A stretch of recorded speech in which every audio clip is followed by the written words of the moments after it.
What if a single event happening in some corner of the world could actually rewrite the rules of the global economy? I mean, really, what if everything you think you know is about to change? Because that's not some hypothetical question. Right now, a conflict is erupting that threatens to choke off the world's energy supply, send oil prices through the roof, and throw global markets into an absolute tailspin. Let's break down how this all started.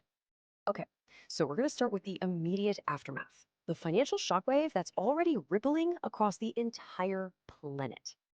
As tensions are boiling over, you can feel these shockwaves just ripping through the energy and financial markets. And let's be clear, this isn't just some regional issue. This is a global red alert.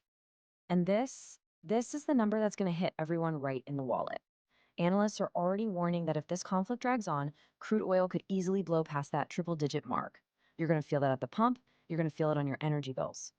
And no, that's not just hyperbole. As one analyst from The Conversation put it, the potential fallout here is nothing short of global economic chaos. The stakes? They really couldn't be any higher. You can see the market's reaction right here, and it was instant. Oil prices shot up 15%. The S&P 500 took a hit, and the VIX, that's basically the market's official fear gauge, it jumped over 12%.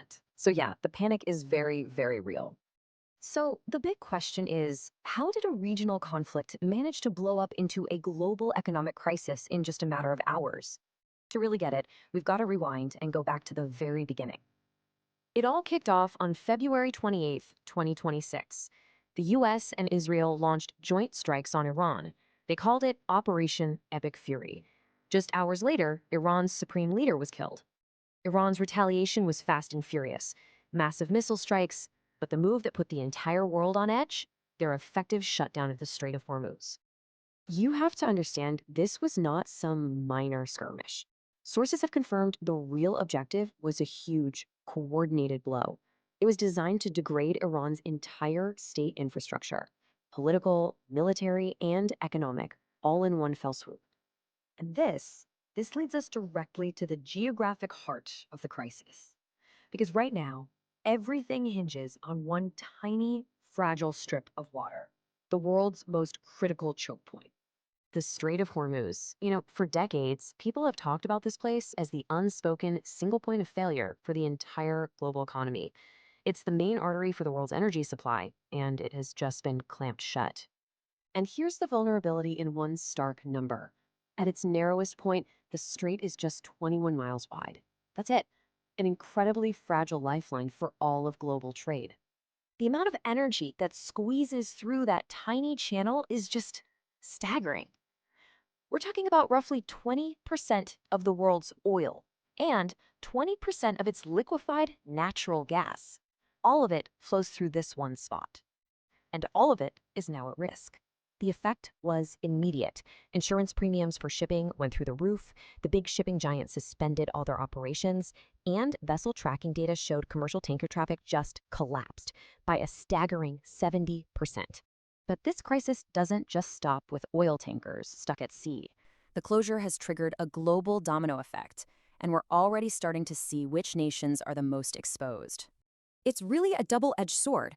On one side, you have the huge energy importers. We're talking China, India, Japan, the EU.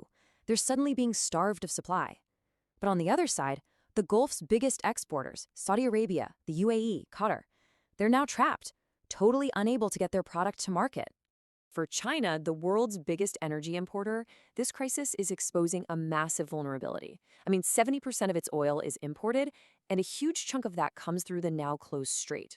All of a sudden, Beijing's entire economic engine is at risk. And Europe is feeling the pain directly.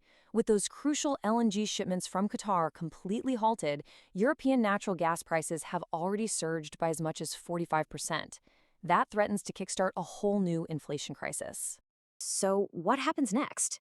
In a crisis this big and this new, sometimes the best place to look for clues is history. And history shows a pretty clear pattern. The first Gulf War, a massive 108% spike in oil prices. More recent conflicts saw significant but shorter-lived increases. So initial price shocks are pretty common, but they often pull back once the situation stabilizes. The key word there, of course, is if. It really all comes down to how long this conflict lasts. Analysts basically see two paths forward. A short conflict, let's say under 6 weeks, oil probably peaks around $85 and the damage is contained. But a prolonged conflict, something over 3 months, well, then we're looking at oil well past $100 and the risk of a global recession becomes terrifyingly real. And this all leaves us with the ultimate question. Are we just witnessing a temporary and, yeah, pretty painful shock to the system? Or is this the start of a completely new, more volatile, and way more expensive reality for all of us? To keep following this story and other critical insights that are shaping our world, make sure you subscribe. It's your support that makes these kinds of deep dive explainers possible, so stay informed and stay ahead.